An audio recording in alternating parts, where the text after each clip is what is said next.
નમસ્કાર મિત્રો. અમદાવાદમાં આગામી 8 અને 9 એપ્રિલે કોંગ્રેસનું રાષ્ટ્રીય કક્ષાનું અધિવેશન યોજાવા જઈ રહ્યું છે. આ અધિવેશન ગુજરાત માટે એટલા માટે મહત્વપૂર્ણ છે કારણ કે ગુજરાત સંગઠનમાં અધિવેશન બાદ કેટલાક મહત્વના ફેરફારો થઈ શકે છે. આ વિશે ચર્ચા કરવા માટે આપણી સાથે આજે નરેન્દ્રસિંહ જાદવ, જેઓ વરિષ્ઠ પત્રકાર છે, તે જોડાયેલા છે. નમસ્કાર સર, ગુજરાત તકમાં આપનું સ્વાગત છે. હાજી નમસ્કાર પૂર્વિનભાઈ. સર, 64 વર્ષ બાદ ગુજરાતમાં કોંગ્રેસનું રાષ્ટ્રીય કક્ષાનું અધિવેશન યોજાવા જઈ રહ્યું છે. આ સંગઠન બાદ કેટલાક ફેરફારો પણ થઈ શકે તેવી સંભાવના છે. તો આ અધિવેશનને આપ કઈ રીતના જુઓ છો? સૌ પ્રથમ તો 1960માં જ્યારે અધિવેશન થયું હતું ત્યાર પહેલા પણ હરિપુરામાં થયું હતું. તેની પહેલા લગભગ 3 વખત આપણે ગુજરાતમાં આ પ્રકારના કોંગ્રેસના રાષ્ટ્રીય અધિવેશન થઈ ચૂક્યા છે. પરંતુ આ વખતે એટલે કે 64 વર્ષ બાદ જે અધિવેશન અમદાવાદ ખાતે મળી રહ્યું છે સાબરમતી નદીના કિનારે, તે અલગ એટલા માટે છે કે કોંગ્રેસ જે રીતે રાષ્ટ્રીય સ્તરે કોંગ્રેસની જે પરિસ્થિતિ છે અને જે તમામ રાજ્યોમાં એક પછી એક કોંગ્રેસને જે પ્રમાણે પછડાટ ખાવી પડી છે, જેટલા રાજ્યો હતા, ગુજરાતમાં તો 30 વર્ષથી નથી સત્તામાં, આમ છતાં અન્ય રાજ્યોમાં જે હતી ત્યાં પણ કોંગ્રેસને ભૂંડી દશા કોંગ્રેસની જોવા મળી છે. અને એટલા માટે જ કદાચ ફરીથી ગુજરાત થઈને કોંગ્રેસ સમગ્ર દેશમાં અલગ અલગ રાજ્યોમાં દેશવાસીઓમાં પ્રસ્થાપિત થવા માંગે છે એવું લાગી રહ્યું છે. અને એટલા માટે જ ફરીથી આટલા વર્ષો બાદ આ મહાસંમેલન અધિવેશન અહીંયા યોજાઈ રહ્યું છે. સાથે CWCની બેઠક પણ થવાની છે. પરંતુ સૌથી મહત્વની વાત એ છે કે જે રીતે આ પ્રકારના અધિવેશનમાં કોંગ્રેસ દ્વારા જે ઠરાવ કરવામાં આવતા હોય છે તે ઠરાવ બાદ તેનું કેટલો અમલ થાય છે તે જોવું પણ ખૂબ જ મહત્વનું છે. એક વાત કરું, 1938માં જ્યારે સુરત હરિપુરા ખાતે કોંગ્રેસનું આ જ પ્રકારનું અધિવેશન યોજાયું હતું અને તે વખતે ભારત દેશ આઝાદ થયો નહોતો. આ અધિવેશનમાં પૂર્ણ સ્વરાજનો ઠરાવ પસાર કરવામાં આવ્યો હતો અને તેના થકી ત્યારબાદ આપણને 1947માં આઝાદી મળી હતી, સ્વતંત્રતા મળી હતી. એટલે કે આ પ્રકારનો ઠરાવ કરવામાં આવ્યો હતો અને તે એક ઐતિહાસિક સંમેલન કહેવાતું હતું આ હરિપુરાવાળું. અને હવે જ્યારે ફરીથી એક વખત કોંગ્રેસની જે પરિસ્થિતિ છે દેશમાં, અને બીજી તરફ વડાપ્રધાન નરેન્દ્ર મોદી અને ગૃહમંત્રી અમિત શાહનું જ્યારે હોમ સ્ટેટ છે ગુજરાત, અને તેમાં જ કોંગ્રેસની આ પ્રકારની જે દશા છે છેલ્લા 30 વર્ષથી, અને તે સમગ્ર પરિસ્થિતિને જોતા અને સાથે સાથે લોકસભામાં જ્યારે રાહુલ ગાંધીએ ચેલેન્જ મારી હતી કે અમે તમને 2027માં ગુજરાતમાં હરાવીશું, આ તમામ સમીકરણો ભેગા થયા છે અને સાથે જ અધિવેશન થઈ રહ્યું છે. એટલે કે એક વાત ચોક્કસ છે કે કોંગ્રેસે વાયા ગુજરાત થકી સમગ્ર દેશમાં ફરીથી એક લોકોના માનસમાં લોકોનો વિશ્વાસ કેળવવાનો માટેનો એક પ્રયાસ કર્યો છે. આ પ્રયાસમાં 2 દિવસ દરમિયાન કેવા પ્રકારના જે પ્રમાણે ઠરાવ થાય છે અને ત્યારબાદ તેનો અમલ કેવો થાય છે તે જોવું આપણે મહત્વનું બની રહેશે. બિલકુલ સર. થોડા દિવસ અગાઉ રાહુલ ગાંધી પણ ગુજરાતમાં આવ્યા હતા, ત્યારે તેમણે નિવેદન આપતા કહ્યું હતું કે ગુજરાત કોંગ્રેસમાં એવા નેતા છે કે અમુક લગ્નના ઘોડા અલગ છે અને બહાર દોડાવાના ઘોડા અલગ છે. તો આ પણ સ્પષ્ટ સંકેત હતા તેમના કે ગુજરાત સંગઠનમાં ફેરફાર થઈ શકે છે. તો આ નિવેદનને આપ કઈ રીતના જુઓ છો અને ગુજરાત કોંગ્રેસમાં આગામી સમયમાં શું ફેરફાર થઈ શકે છે? જુઓ, રાહુલ ગાંધીની જે આખી ટીમ છે ને દિલ્હીની, તેઓ તમામ ચૂંટણી પહેલા, ચૂંટણી સમય હોય કે પછી ચૂંટણી સિવાયનો સમય હોય, તેની જે એક ટીમ ખાનગી રીતે સર્વે કરી જતી હોય છે અને રાહુલ ગાંધીને પડે પડનો રિપોર્ટ આપતી હોય છે. અને કદાચ રાહુલ ગાંધી અને ટૂંકમાં જે કોંગ્રેસનું જે શીર્ષ નેતૃત્વ છે તેના દ્વારા પણ તેઓ એક પ્રકારનું માહિતી, ઇન્ફોર્મેશન મેળવતા હોય છે કે શું પરિસ્થિતિ છે જે તે રાજ્યોમાં. ખાસ કરીને ગુજરાતની વાત કરીએ તો રાહુલ ગાંધીએ બરાબર જે સર્વે કરાવ્યો અને તેમાં તેમને ખ્યાલ આવી ગયો કે ગુજરાત કોંગ્રેસની પરિસ્થિતિ, ગુજરાતમાં કોંગ્રેસ કેમ હારે છે અને તેની પાછળ જનતા તો કદાચ વિશ્વાસ મૂકે છે, કદાચ જનતાનો વિશ્વાસ થોડો ઓછો થયો છે. એવું નથી કે ગુજરાતમાં તમામ જે મતદારો છે તે કોંગ્રેસથી વિમુખ થઈ ગયા છે. નહીં તો કોંગ્રેસની જે પહેલા જે વોટ શેર, જેનો ભાજપ અને કોંગ્રેસ વચ્ચે જે વોટ શેરનો તફાવત માત્ર 5% હતો, તે અત્યારે 10 થી 15% થઈ ગયો છે.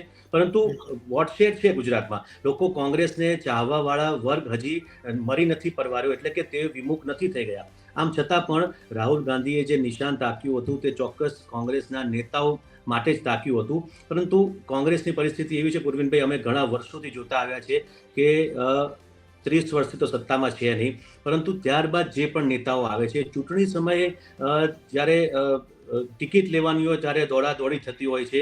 અને ત્યારબાદ આપણે કહેવાય છે કે ધારો કે આપણે લગ્ન હોય ને, કોંગ્રેસ ચૂંટણી આવે ત્યારે કોંગ્રેસ માટે એક લગ્ન જેવું હોય. લગ્નમાં ફુવા રીસાય કે ફઈબા રીસાય ત્યારે તેને મનાવવાના હોય. તે રીતે અમુક નેતાઓ ટિકિટ ના મળે એટલે રીસાઈ જતા હોય, સામે પક્ષે જઈને હરાવવાના પ્રયાસો કરતા હોય. એટલે કે આ એક કોંગ્રેસ માટે એક સૌથી મોટો સેટબેક કહેવાતો હોય છે.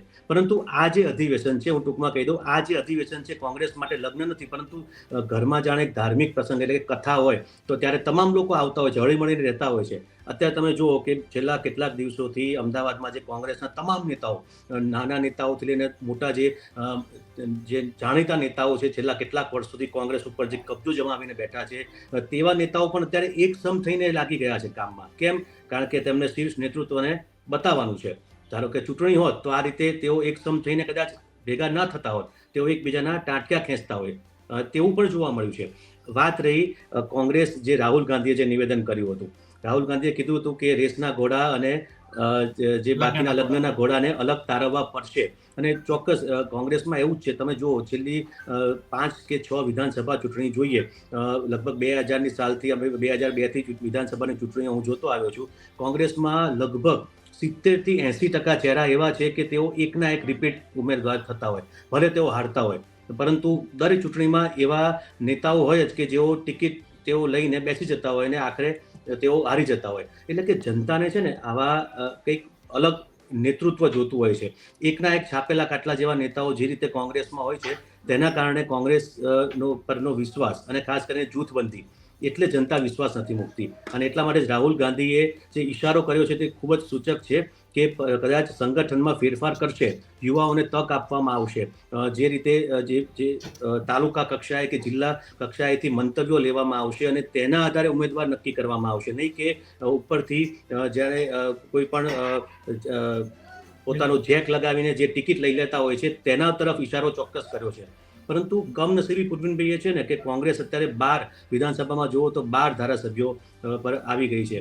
અને એક સમય એવું હતું કે કોંગ્રેસ સત્તાની નજીક હતી, 2007ની ચૂંટણી હોય કે 2017ની ચૂંટણી હોય, ત્યારે કોંગ્રેસને કદાચ ગુજરાતમાં સત્તા મેળવવી કદાચ ખૂબ જ નજીક આવી ગઈ હતી. પરંતુ કોંગ્રેસના જ અંદરના જે જૂથવાદના કારણે અને કદાચ શીર્ષ નેતૃત્વ તે વખતે પણ નેતાઓને જૂથવાદ કરવામાંથી અટકાવી ન શક્યું, એટલા માટે કોંગ્રેસ ન આવી શકે. બાકી ગુજરાતમાં કોંગ્રેસ 2017માં અથવા 2007માં સત્તા પર આવી ચૂકી હોત.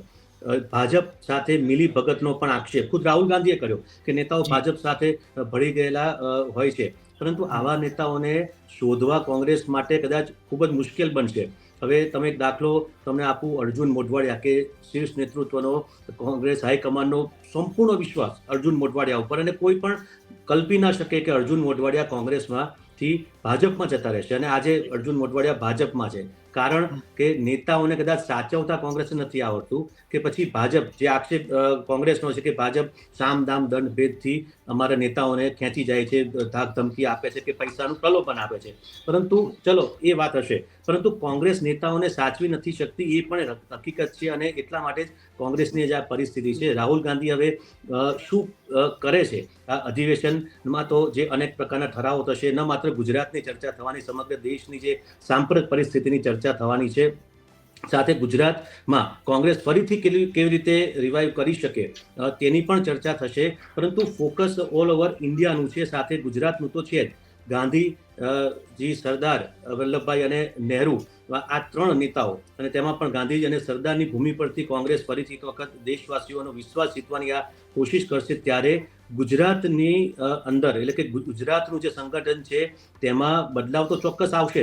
2027ની ચૂંટણી પહેલા આ બદલાવ આવશે. પરંતુ આ બદલાવમાં જો નવા ચહેરાઓને કદાચ તક નહીં આપે તો કોંગ્રેસની પરિસ્થિતિ પહેલા જેવી જ જેસે તેવી જ રહેવાની છે. ચૂંટણી આવશે એટલે નેતાઓ ટિકિટ માંગશે, જેને ટિકિટ નહીં મળે તે સામે પક્ષે જઈને તેને હરાવવાના પ્રયાસ કરશે, અથવા તો હાઈકમાન્ડ સામે તેઓ બળવો પુકારશે, કોંગ્રેસ ઓફિસમાં તોડફોડ કરશે. આ ઘણા વર્ષોથી ચાલતું આવ્યું છે. આમાં જો બદલાવ લાવવો હશે તો કદાચ નવા ચહેરાને તક આપવી પડશે, અને જૂના જે જોગીઓ છે તેમને કહેવું પડશે કે તમે હવે દૂર રહીને ખાલી સલાહ સૂચન કરો, બાકી તમારે વધારે આમાં ઇન્ટરફિયર થવાની જરૂર નથી. નવા ચહેરાઓને તક આપો.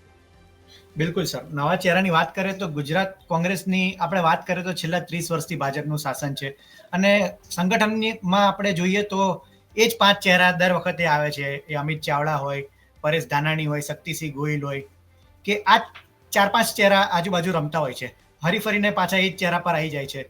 તો શું આમાં ફેરફાર થવો જોઈએ?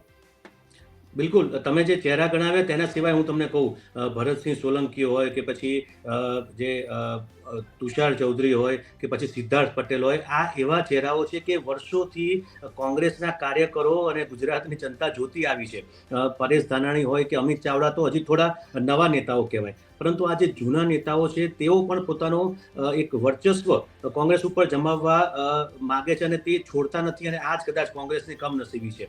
અત્યારે જે અધિવેશન થઈ રહ્યું છે તેમાં પણ તમે જુઓ કે પોસ્ટર વોર બરાબર અત્યારે જામી ચૂકી છે. ભરતસિંહ સોલંકીના પોસ્ટરો પોતાની રીતે શક્તિ પ્રદર્શન કરે, બિલકુલ આ તરફ સિદ્ધાર્થ પટેલ પોતાની રીતે શક્તિ પ્રદર્શન કરે, બીજા નેતાઓ શક્તિ પ્રદર્શન કરે, અને આ કોંગ્રેસનો નો ડાઉટ કોંગ્રેસનો પ્રસંગ છે, ચૂંટણી નથી, પરંતુ એક વહાલા થવાની જે નીતિ છે ને, અને બીજાને તક આપવા, પોતે તો જે આટલા સમયથી ઠરીઠામ થઈ ચૂક્યા છે, એસ્ટાબ્લિશ થઈ ચૂક્યા છે, પ્રજાએ જીતાડ્યા, હરાવ્યા પણ ખરા એટલી બધી વખત, આમ છતાં પણ નવા ચહેરાઓને જે તક આપવાની વાત છે ને, તેમાં નવી કેડર ઊભી કરવાની વાત છે, તે કોંગ્રેસમાં નથી થઈ શકતી જ્યાં સુધી નવી કેડર નહીં થાય. નવા જે ચહેરાઓ છે, ઘણા બધા લોકો ગ્રાઉન્ડ સ્તરે કામ કરતા હોય છે, અને રાહુલ ગાંધીએ પણ કીધું કે જમીની સ્તરે કામ કરે અને જમીની સ્તરે લોકોની સમસ્યાઓ સાંભળો તો કદાચ જનતા આપણી પર વિશ્વાસ કરશે, અને સત્તા મેળવવા માટે નહીં પરંતુ લોકોની માટે લોકોની સેવા કરતા રહો. પરંતુ કદાચ કોંગ્રેસના અમુક નેતાઓ એવા છે કે જેઓ કેબિનમાં બેસીને જ નિર્ણયો કરવાનો, સલાહ સૂચનો કરવાના, જમીની સ્તર ઉપર જવાની એવા બહુ જૂજ નેતા છે કે જે જમીની સ્તર ઉપર જાય છે, સાચા અર્થમાં લોકો સાથે જોડાયેલા છે. પરંતુ કમનસીબી અમુક એવા યંગ જનરેશન પણ છે, અમુક તાલુકા કક્ષાએ હોય કે જિલ્લા કક્ષા હોય, પરંતુ મોટા ભાગે જોઈએ તો આવી જે કેડર ઊભી કરવાની વાત છે ને, ત્યાં કોંગ્રેસ કદાચ નથી કરી શકતી, અને એટલા માટે જ અત્યારે આ પરિસ્થિતિ આપણને જોવા મળે છે. કોંગ્રેસના પ્રદેશ પ્રમુખની આપણે વાત કરીએ તો શક્તિસિંહ ગોહિલ જે મજબૂતાઈ સાથે લોકો વચ્ચે જાય છે, લોકોના પ્રશ્નો મુદ્દે ઉઠાવે છે, અવાજ ઉઠાવે છે, પરંતુ તે વોટમાં પરિવર્તન નથી થઈ શકતું. તો શું પ્રદેશ પ્રમુખની નિયુક્તિને લઈને કોઈ આમાં સવાલ ઉઠી શકે છે કે એને બદલાઈ શકે છે કે શક્તિસિંહ ગોહિલને જ આપ પ્રદેશ પ્રમુખ તરીકે યથાવત જોઈ રહ્યા છો? હાલમાં તો શક્યતા પ્રવીણભાઈ લાગતી નથી પ્રદેશ પ્રમુખ બદલવાની, કારણ કે કોંગ્રેસે તમામ જે નેતાઓ છે, તમામ જે મોટા નેતાઓ છે તેને કોંગ્રેસ અજમાવી ચૂકી છે. તે પછી ભરતસિંહ સોલંકી હોય કે પછી જગદીશ ઠાકોર હોય, સિદ્ધાર્થ પટેલ હોય, તમામ લોકોને, અમિત ચાવડા હોય, તમામ જે નેતાઓ અત્યારે ગુજરાતની જે ફર્સ્ટ કેડરના નેતાઓ ગણાય તે તમામને અજમાવી ચૂકી છે. છેલ્લા ઘણા સમયથી શક્તિસિંહ ગોહિલ આ વખત પહેલી વખત પ્રદેશ પ્રમુખ બન્યા છે. અગાઉ પણ તેમને 3 થી 4 વખત શક્તિસિંહને ઓફર કરવામાં આવી હતી કે તમે પ્રદેશ પ્રમુખનું સુકાન સંભાળો, પરંતુ તેમણે ના પાડી હતી. પરંતુ આખરે અન્ય તમામ નેતાઓનો રાઉન્ડ આવી ગયો, ત્યારબાદ શક્તિસિંહને આ કમાન સોંપવામાં આવી છે, કારણ કે શક્તિસિંહને ખબર છે આ કાંટાળો તાજ છે, એટલે તેમને ખૂબ જ મહેનત કરવી પડશે, પડકાર પણ છે, પણ આમ છતાં પણ હાઈકમાન્ડે જે તેમને સૂચન કર્યું હતું તે પ્રમાણે તેમણે પ્રદેશ પ્રમુખનું સુકાન સંભાળ્યું છે, અને અત્યારે તેઓ પોતાની રીતે ચોક્કસ ગ્રાઉન્ડ લેવલથી લઈને ઉપરના લેવલ સુધી મહેનત ચોક્કસ કરી રહ્યા છે. 2027ની વિધાનસભા ચૂંટણીનો જ્યાં સુધી સવાલ છે, કારણ કે જે ગ્રામ પંચાયતની ચૂંટણીમાં તો કોંગ્રેસને કારમી પછડાટ મળી, વિધાનસભા ચૂંટણી પહેલા એક મજબૂત સંગઠન ઊભું કરવાનો એક ચોક્કસ પડકાર છે, પરંતુ મને લાગે છે કે શક્તિસિંહ ગોહિલ ને બદલાવા કરતા જે સંગઠનમાં જે બદલાવ કરવાનો છે તે ચોક્કસ કરવામાં આવશે, અને 2027ની ચૂંટણી શક્તિસિંહ ગોહિલના નેતૃત્વમાં લડાવવામાં આવે તેવું હાલના સંજોગોમાં લાગી રહ્યું છે, કારણ કે શીર્ષ નેતૃત્વને અત્યારે સૌથી વધુ વિશ્વાસ શક્તિસિંહ ગોહિલ ઉપર છે. તેઓ અગાઉ દિલ્હીમાં અને અન્ય રાજ્યોમાં પણ તેઓ પ્રભારી તરીકે રહી ચૂક્યા છે, અને એઆઈસીસીમાં પણ સારી એવી કામગીરી બજાવી ચૂક્યા છે, અને એટલે જ શક્તિસિંહ ગોહિલને કદાચ સંગઠનમાં તેમનો બદલાવ નહીં થાય, પરંતુ નીચેના સ્તરે એટલે કે તાલુકાથી જિલ્લાથી લઈને તમામ જગ્યાએ એક મોટો ફેરફાર ચોક્કસ આ અધિવેશન પછી થવાનો છે તે નક્કી છે. પરંતુ તેમાં તમે જુઓ કે જ્યારે કોંગ્રેસનું જે લિસ્ટ આવે, મહામંત્રીઓનું લિસ્ટ હોય કે ઉપપ્રમુખોનું લિસ્ટ હોય, તેમાં એના એ જ ચહેરા છેલ્લા 20 થી 25 વર્ષથી અમે જોતા આવ્યા છે કે એના એ જ ચહેરા મોટાભાગના હોય, તેમાંથી 2-3 જણા નવા હોય, બાકી દરેક કમિટીમાં ફેરબદલ થતો રહે. માળખામાં ફેરફાર થઈ શકે છે, એટલે બિલકુલ આ બેઠક બાદ હવે માળખામાં કદાચ ફેરફાર થઈ શકે? માળખામાં ચોક્કસ ફેરફાર થશે, અને આમ તો ફેરફાર ઘણા સમયથી કરવાનું જે ગણતરી ચાલી જ રહી હતી, તેવામાં અધિવેશન આવ્યું એટલે તેની જવાબદારીમાં તમામ નેતાઓ, તમામ પાર્ટી લાગી ગઈ છે. પરંતુ અધિવેશન પછી માળખામાં ચોક્કસ ફેરફાર થશે.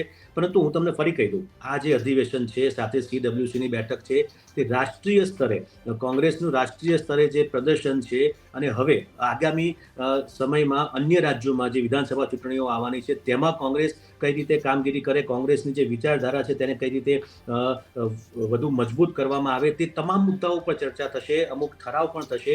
સાથે જ ગુજરાતની પણ ચર્ચા એટલે જ થશે, એટલા માટે થશે કે 27માં ગુજરાતની પણ ચૂંટણી છે, અને ગુજરાતમાં ભાજપને હરાવવા માટે કોંગ્રેસ એડી ચોટીનું જોર કોંગ્રેસે લગાવવાનું છે. એક કહેવાય કે લોઢાના ચણા ચાવવા સમાન આ એક પરિસ્થિતિ કોંગ્રેસ માટે છે ગુજરાતમાં ભાજપ સામે. પરંતુ જ્યારે લોઢાના ચણા ચાવવાના હોય ત્યારે દાંત પણ એવા મજબૂત કરવા પડે અત્યારથી, અને એવા દાંત મજબૂત માટે એવા નેતાઓ પણ મજબૂત જોઈએ કે જે લોઢાના ચણા ચાવી શકે. નેતાઓને એવી તૈયારી માં રાખવા પડશે, એવી તૈયારી કરાવવી પડશે. એટલે અત્યારે જે સમય છે તેમાં પણ કોંગ્રેસ હવે આગામી 27 પહેલા કેવા પ્રકારની રણનીતિ અપનાવે છે અને રાહુલ ગાંધી તેમને શું સીટ આપે છે તે જોવાનું રહેશે. અને ખાસ તો કાર્યકરોમાં પ્રાણ ફૂંકવાની જરૂર છે. આ પ્રકારના અધિવેશનથી કાર્યકરોમાં તો અત્યારે એક માહોલ બની ગયો છે. આ માહોલ ટકી રહે તે પણ ખૂબ જ સૂચક છે. બાકી થોડા સમય પછી પાછા કાર્યકરોમાં એક નિરાશા વ્યાપી જાય, અને એક સંગઠનમાં પાછા જે ફેરફાર કરવામાં આવે તેમાં પણ કેટલીક નારાજગી આવે, અને તેમાં પણ રીસામણા મનામણા થાય. એટલે આ તમામ પરિસ્થિતિ, આ પડકારો સામે કોંગ્રેસે જજુમવાનું છે તે ચોક્કસ છે. બિલકુલ સર. પંચાયતથી પાર્લામેન્ટ સુધીની જે ચૂંટણીઓ થાય છે એમાં સતત કોંગ્રેસની હાર થઈ રહી છે. તે પાછળ કોંગ્રેસ એવું કહે છે કે ક્યાંક ને ક્યાંક આમ આદમી પાર્ટી જવાબદાર છે. આમ આદમી પાર્ટીને તેઓ ભાજપની બી ટીમ ગણાવી રહ્યા છે. તે કોંગ્રેસનો એવો આરોપ છે કે કોંગ્રેસના જે વોટ છે તે તોડવા માટે આમ આદમી પાર્ટી લડી રહી છે. સામે ભાજપ એવું કહે છે કે કોંગ્રેસની બી ટીમ છે આમ આદમી પાર્ટી. તો શું ખરેખર આમાં વાસ્તવિકતા શું છે? શું ખરેખર આમ આદમી પાર્ટીના કારણે કોંગ્રેસની આ પરિસ્થિતિ છે? જો એવું છે કે જ્યાં આમ આદમી પાર્ટીના કારણે કોંગ્રેસ હારે ત્યાં તે ભાજપને બી ટીમ ગણાવે છે, અને જ્યાં જીતે ત્યાં બી ટીમ નથી ગણાવતી. આમ આદમી પાર્ટીના કારણે ક્યાંક જીત પણ મળતી હોય છે કોંગ્રેસને, એવું નથી. પરંતુ આ ભાજપની બી ટીમ ગણાવવા કરતાં કોંગ્રેસ આમ આદમી પાર્ટીના કારણે હારે છે તે ગણાવવા કરતાં મહત્વની વાત એ છે કે કોંગ્રેસ જે મજબૂતાઈથી લોકોમાં, જનતામાં જે જવું જોઈએ, જે વિશ્વાસ જનતાનો પ્રાપ્ત કરવો જોઈએ, તે કદાચ નથી કરી શકતી. હા, કેટલીક જગ્યાએ છે, આપણે વિધાનસભામાં જોયું કે કેટલીક બેઠકો ઉપર જે ઓછી સરસાઈથી જે હારજીત થઈ છે તેમાં આમ આદમી પાર્ટીએ કોંગ્રેસના વોટ ચોક્કસ તોડ્યા હતા. પરંતુ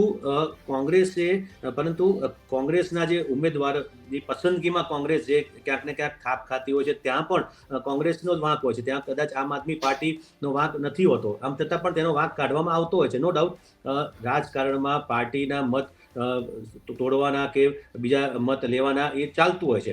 પરંતુ ઓવરઓલ જોવા જઈએ તો કોંગ્રેસે પોતાનું જે મજબૂતાઈ, જે કોંગ્રેસ વર્ષો પહેલા, એટલે કે ગુજરાતમાં કોંગ્રેસનો જે એક્કો હતો, રાષ્ટ્રમાં એટલે કે સમગ્ર દેશમાં જે એક્કો હતો, જનતામાં જે વિશ્વાસ હતો, જનતાનો કોંગ્રેસ પ્રત્યેનો વિશ્વાસ, તે કોંગ્રેસ હાંસલ નથી કરી શકતી. દર ચૂંટણીમાં કોંગ્રેસ જે મુદ્દાઓ લાવે, ગુજરાતમાં જે બેરોજગારી છે, શિક્ષણની કથળેલી પરિસ્થિતિ છે, કે પછી પેપરો ફૂટે છે, ખેડૂતોને પૂરતા ભાવ નથી મળતા, એટલે કે ખેડૂતોની કરુણ પરિસ્થિતિ છે, આ તમામ મુદ્દાઓ કોંગ્રેસ લાવતી હોય છે. અને આ મુદ્દાઓ સાચા પણ હોય છે કે ખેડૂતોને કેટલીક જગ્યાએ તકલીફ પડતી હોય છે, બેરોજગારી પણ વધતી જતી હોય છે. આમ છતાં પણ કોંગ્રેસ લોકોને સમજાવવામાં કદાચ અસફળ રહે છે.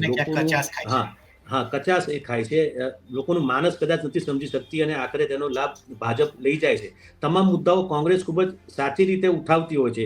તેમાં આપણે કોઈ એમાં છુપાવવાનું નથી. કોંગ્રેસ તમામ મુદ્દાઓ ઉઠાવે છે, તેના મેનિફેસ્ટોમાં પણ સારી રીતે તે તમામ વાત મૂકે છે. પરંતુ જ્યાં સુધી જનતાનો વિશ્વાસ કેળવવાની વાત છે ને, ત્યાં ક્યાંક એ થાપ થઈ જાય છે. અને બીજું કે જે ક્યાંક જૂથબંધીમાં કોંગ્રેસ જ કોંગ્રેસને હરાવતી હોય છે. આવા બધા કારણોથી કોંગ્રેસની જે છેલ્લા સમયથી કેટલાય 30 વર્ષથી જે સત્તા નથી મેળવી શકી ને, તેમાં આ બધા કારણો જવાબદાર છે. બિલકુલ.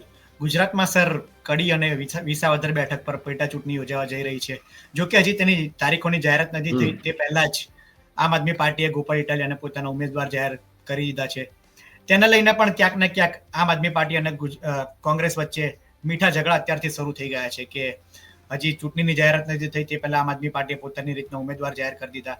બીજી બાજુ ગોપાલ ઇટાલિયાનો એવો આક્ષેપ છે કે વાવ બેઠક વખતે જ અમે નક્કી કર્યું હતું કે વાવ બેઠક પર અમે નહીં લડીએ, અને વિસાવદર પર કોંગ્રેસ ઉમેદવાર નહીં રાખે, ત્યારે કોંગ્રેસે એવો આક્ષેપ લગાવ્યો છે કે હજી ચૂંટણી જાહેર નથી થઈ તે પહેલા જ આમ આદમી પાર્ટી અહંકારી રીતના પોતાનો ઉમેદવાર જાહેર કરી દીધો છે. તો વિસાવદર બેઠકને આપ કઈ રીતના જુઓ છો? વિસાવદર બેઠક હોય કે કડી બેઠક હોય, પરંતુ જ્યાં સુધી આમ આદમી પાર્ટી અને કોંગ્રેસ વચ્ચે વિધાનસભામાં તો ગઠબંધન થયું નહોતું.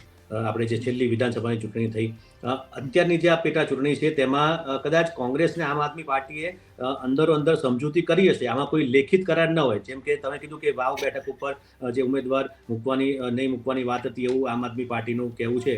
ગોપાલ ઇટાલે આક્ષેપ કરી રહ્યા છે. જી, એવો આક્ષેપ કર્યો, પરંતુ એમાં કોઈ લેખિત ન હોય કે ભાઈ હા ચલો અમે વાવ બેઠક પર નહીં ઉભી રાખીએ, તમારે વિસાવદરમાં પણ નહીં સામે ઉમેદવાર ઉભો રાખવાનો. આ એક મૌખિક હોય છે, અને તેમાં ગોપાલ ઇટાલિયાએ ભલે જે વાત કરી હોય, પરંતુ વિસાવદરની બેઠકમાં ત્રિપાંખીયો જંગ થશે તેવું ચોક્કસ લાગી રહ્યું છે. કારણ કે જે રીતે આમ આદમી પાર્ટીએ પહેલા ઉમેદવાર જાહેર કરી દીધો, આવું છે ને જ્યારે એનસીપી અને કોંગ્રેસનું ગઠબંધન થતું ગુજરાતમાં ત્યારે આવું જોવા મળતું.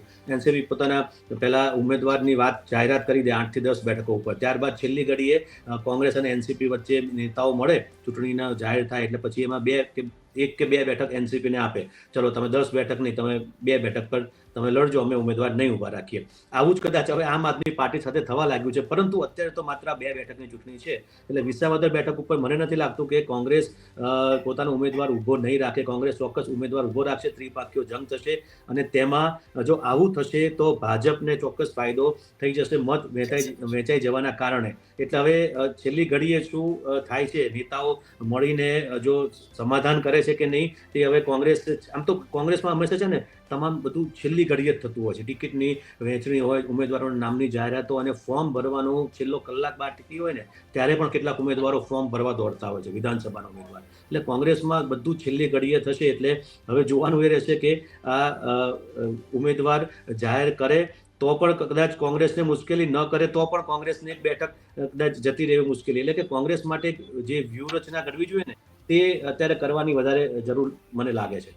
ક્યાંક ને ક્યાંક આમ આદમી પાર્ટી ઉમેદવાર જાહેર કરવામાં ઉતાવળ કરી દીધી લાગે છે, કે તેમને કોન્ફિડન્સ છે કે ગોપાલ ઇટાલિયાને આપણે ઉભા રાખશું તો તે અત્યારથી મહેનત કરશે, અત્યારથી પ્રચાર કરશે તો આ બેઠક કદાચ જીતી શકે?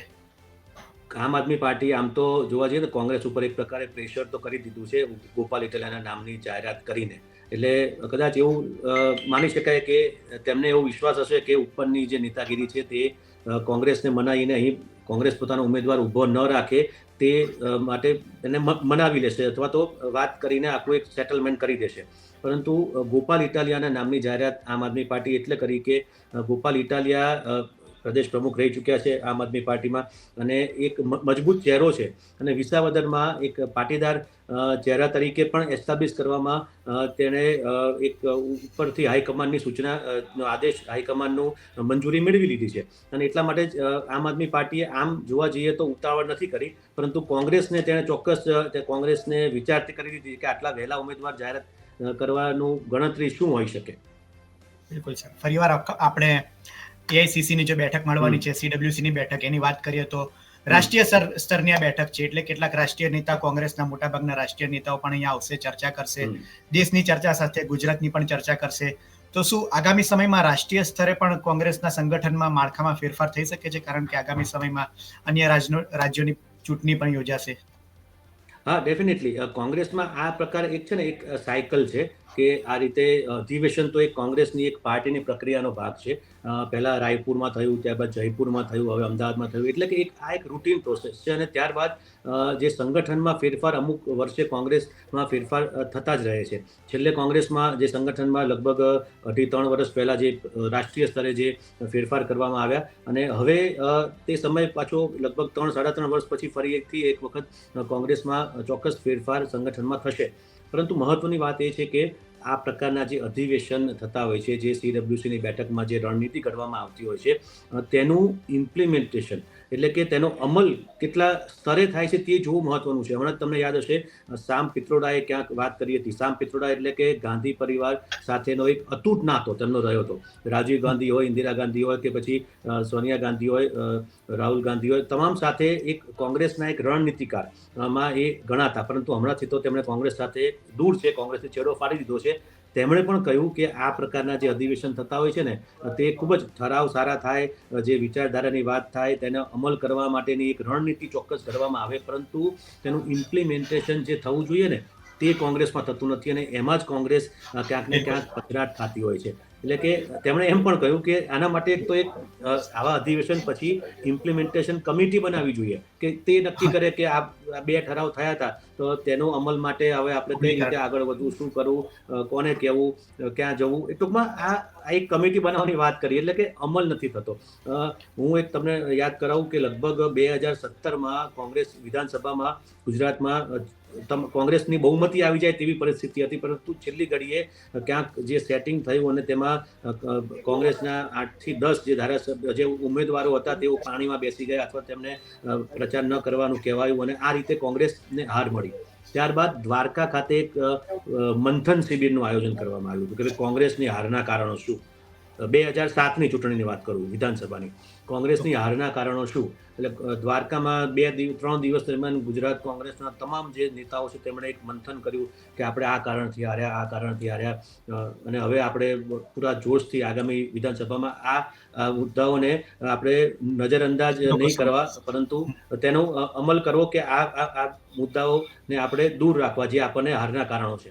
આમ છતાં પણ આવું મંથન થયું, આમ છતાં પણ ફરીથી એ જ પરિસ્થિતિ. પછી 2007 પછી તો જે અલગ અલગ જે ચૂંટણી આવી ગુજરાતમાં અને તેમાં તમામ જગ્યાએ 2012 હોય કે 2017 હોય, 2022 હોય, તમામ પ્રકારે આ જ પ્રકારની પરિસ્થિતિ, જૂથબંધી, કોંગ્રેસના નેતાઓની જે નારાજગી, ભાજપમાં ભળી જવું, ભાજપ ખેંચી જાય અને અમુક જણા જતા રહે ધારાસભ્યો, આ જ પ્રકારની પરિસ્થિતિ જોવા મળી. અને એટલા માટે જ કોંગ્રેસ મૂળ વાત એ છે કે આ તમામ પ્રકારના અધિવેશન કરે, 1800 લોકો આવશે, લગભગ 3000 જેટલા લોકો જે ડેલિગેશન આવશે, તમામ લોકો મળશે, 2 દિવસ બધું મંથન કરશે, વિચારધારાની વાત કરશે, પરંતુ આખરે તેનો અમલ કરવાની જ્યાં વાત આવશે ત્યારે અમલ ખરેખર સાચા અર્થમાં આગામી દિવસોમાં થાય તો જ કદાચ કોંગ્રેસ અને જનતાનો જે વિશ્વાસ કોંગ્રેસ પરથી જે ઉઠી ગયો છે ને, ન માત્ર ગુજરાત, ધીરે ધીરે ઉઠતો જાય છે, ન માત્ર ગુજરાત, ભારતમાં, તે પુનઃ કેળવી શકશે. અને ખાસ તો યુવાનો કોંગ્રેસથી વિમુખ થતા જાય છે. ગાંધીની જે વિચારધારા કોંગ્રેસ અત્યારે કદાચ છોડી દીધી છે, અથવા તો ગાંધીની વિચારધારાને આગળ વધારવામાં કોંગ્રેસને અત્યારે એટલો કદાચ રસ નથી લાગતો. યુવાનોમાં પણ ખાસ કરીને કોંગ્રેસ નથી પહોંચી શકતી. ત્યાં પહોંચે તો કદાચ આ પ્રકારના અધિવેશનની સફળતા ગણાશે અને તેનું પરિણામ આવે, એટલે કે લોકોનો વિશ્વાસ પુનઃ પ્રાપ્ત કરે તો કદાચ પરિણામ કોંગ્રેસને મળી શકે તેવું લાગી રહ્યું છે. બેઠકો તો ઘણી થાય છે, મિટિંગો થાય છે, ચર્ચા થાય છે, સારી વાતો થાય છે, સંગઠનમાં ફેરફારની વાતો થાય છે, પરંતુ આપે જે પ્રમાણે કહ્યું તે પ્રમાણે અમલીકરણ મહત્વનું છે. અમલીકરણ જો થશે તો જ સંગઠનમાં બદલાવ આવશે, તો જ મજબૂત થઈ શકશે. અમારી સાથે જોડાયા, ચર્ચા કરી, સમગ્ર બાબતે વિગતવાર આપણી સાથે વાત કરી તે બદલ નરેન્દ્રસિંહ આપનો ખૂબ ખૂબ આભાર. આભાર કરુણભાઈ.